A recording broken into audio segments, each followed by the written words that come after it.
Welcome back. Now to our last concept of this lesson, being the spectrum of visible light. So let's begin. So, the visible light spectrum is the light that we are able to see with our naked eye, hence visible light, hence visible.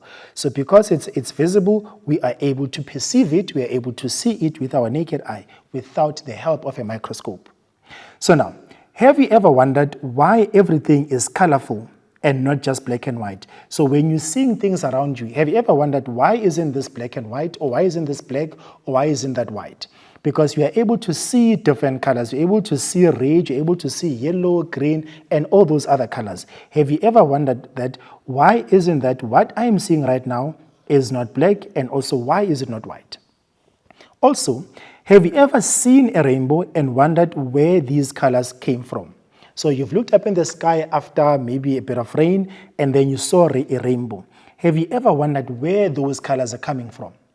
Because we do know that they did not just appear out of the blue. Something made them up.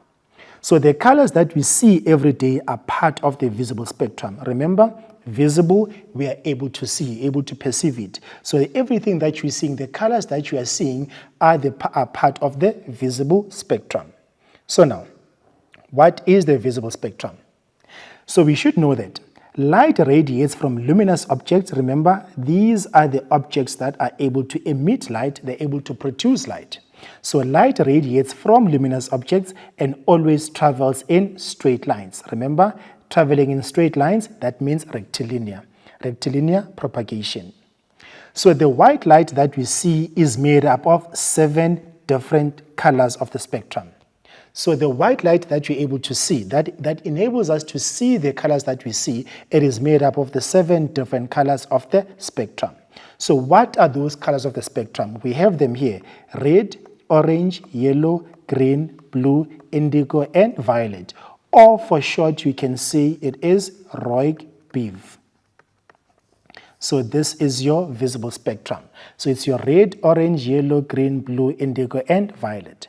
So when these 7 colors are traveling together, we see them as white light. So when all of them are combined, traveling as one from the source of light being the sun, we're seeing them as white light. So now, what then enables them? What enables them us to see red, yellow, orange, and all those other colors? When the 7 colors are traveling together, we see them as white lights, as we have said. Now, the 7 colors of the visible spectrum, we said it's your red, your orange, your yellow, green, blue, indigo, and violet. As we have said, Roig-Beav. For you to remember the next time, just think of your Roig-Beav. Those are your colors of the visible spectrum. So, each color has a different wavelength and different frequency. Remember, we did show you what a wavelength is. When you have a wave from the starting point, and then it gives you a wave. So we're saying that from the peak, from the crest to the next crest, this is going to be your wavelength. Now, the frequency, that basically tells you how often does a wave occur in 1 minute, or how often does a wave occur in 1 second. So basically, we're saying that the shorter the wavelength, so the relationship between the wavelength and the frequency is that the shorter the wavelength, the higher the frequency. So that means if the wavelength is short, in 1 second you're going to perceive a lot of waves, because the wavelength from one peak to the next, that then means, in terms of a diagram, if you have something like this,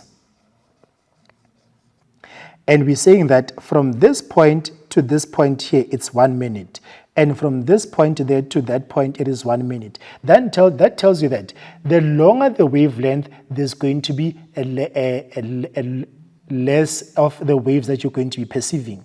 That means the frequency is going to be short if the wavelength is very long. However, in this case, because we are saying from this point to this point is 1 minute, in this 1 minute, you're going to be perceiving a lot of waves. So then that tells you that the relationship between wavelength and frequency is that if wavelength increases, frequency is going to decrease. If wavelength decreases, the frequency is going to be increasing. So now that's the relationship between the two, the wavelength and the frequency. So light travels in electromagnetic waves. So light travels in electromagnetic waves, and we can only see light with a certain range of wavelengths. So not all the lights you are able to see. You can only see a certain light if it has a certain wavelength. There are certain wavelengths that you and I are not able to see. So what we can be able to see are the wavelengths that are between 400 and 700 billions of a meter. So if it is anything below 400 or anything above 700 billionth of a meter, we are not able to see that, right? So now, the ones that we're able to see, they are called a visible spectrum. But light waves are just part of the wave spectrum. The light waves that are traveling as the electromagnetic waves, those are just part of the wave spectrum. There is invisible light with shorter wavelengths. Remember, shorter wavelengths means the frequency is going to be high. Shorter wavelength, high frequency. So there is invisible light with shorter wavelengths, such as the ultraviolet light or the UV light, and there are longer wavelengths such as your infrared light. So these ones, we are not able to see them because they do not fall in between this spectrum, that or in this wavelengths that we have between 400 and 700 billionths of a meter. If it's anything below 400 or anything above 700, we are not able to perceive it. So it's not going to be part of the visible spectrum. It is going to be the ones that we are not able to see with just our naked eyes. And those ones are your ultraviolet lights and your infrared lights. So when we continue, we should know that, or we did discuss that, the size of a wave is measured in wavelengths. And because we're talking about length, that then means the units are going to be meters. You're going to be measuring the wavelengths in meters.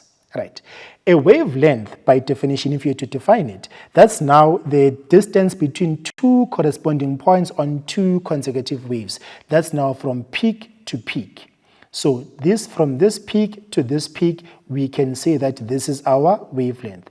And also, if our wave was something like this, we can say from this peak, which is our trough, and this trough, we can also measure the wavelength there. We can either measure it above at the top, or we can measure it also below or on our wave there, because that still is from the peak to the peak. From peak to peak, we are saying that it is our wavelength.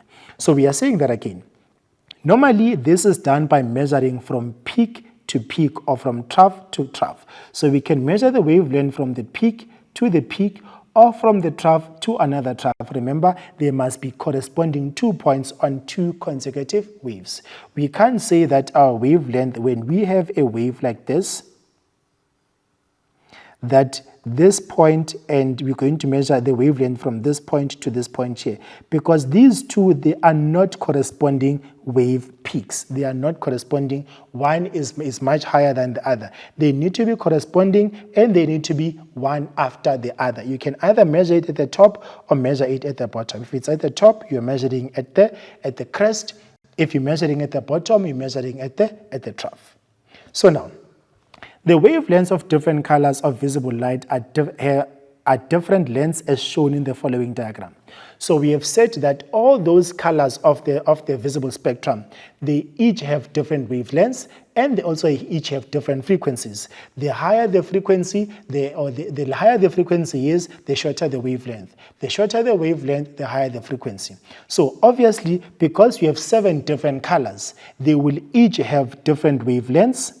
They will each have different wavelengths, and because they will each have different wavelengths, even their frequency is going to also be different.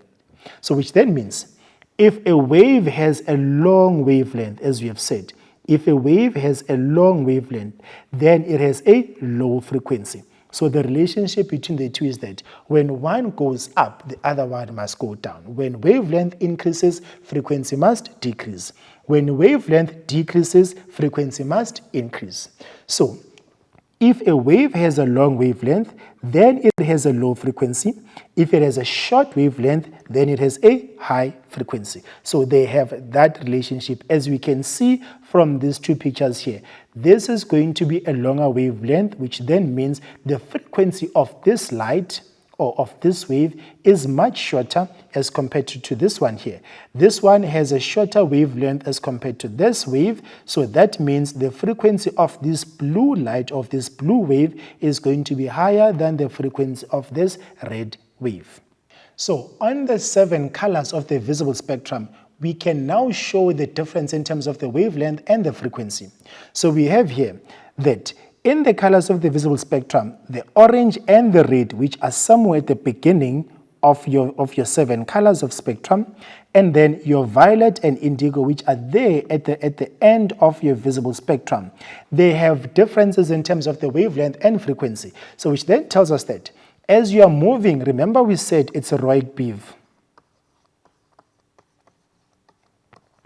As you are moving from red to violet, what is happening? The wavelength is decreasing. So as we can measure, remember we're measuring the wavelength from the peak to the peak. So from this peak here to this peak, this is the wavelength. But when you go, as you're going towards the violet, the wavelength is decreasing. So the points or the distance between two peaks it keeps on decreasing and decreasing and decreasing and decreasing, which then tells you from red to violet, the wavelength is decreasing. So we can say wavelength, which is measured in lambda, which is denoted by lambda, that is decreasing. Wavelength is decreasing, which then tells us that the frequency is going to be increasing. So as you're moving from red to violet, the wavelength is decreasing, which means that the frequency is increasing. Now, as you're moving now from violet to red, what is happening? The wavelength is increasing, and if the wavelength is increasing, the frequency is going to be decreasing. So now, what we're saying is in the colors of visible spectrum, orange and red have the longest wavelength. So these two colors that are part of the visible spectrum, they have the longest wavelength. And if they have the longest wavelength, they're going to have the lowest frequency. Then now, lastly, the violet and indigo and blue part of them have the shorter wavelength. Remember, if a color or if this particular light or a wave has a shorter wavelength as these three have, if they have a shorter wavelength, that means their frequency is going to be high. What you need to remember, when the wavelength is increasing, the frequency is decreasing. When the wavelength is decreasing, the frequency is increasing. And also, the reason why you're able to see everything around you, it is because the source of light, being the sun or any other luminous object that is going to emit the light, and that light is going to bounce off that object and back into your eyes. And because of that, you are able to see everything around you. You can go to a dark room without any light. You won't be able to see anything because there won't be any light that is reflected off your eyes. And until I see you next time, I hope you learned as much as I did with you. I will see you next time. Bye.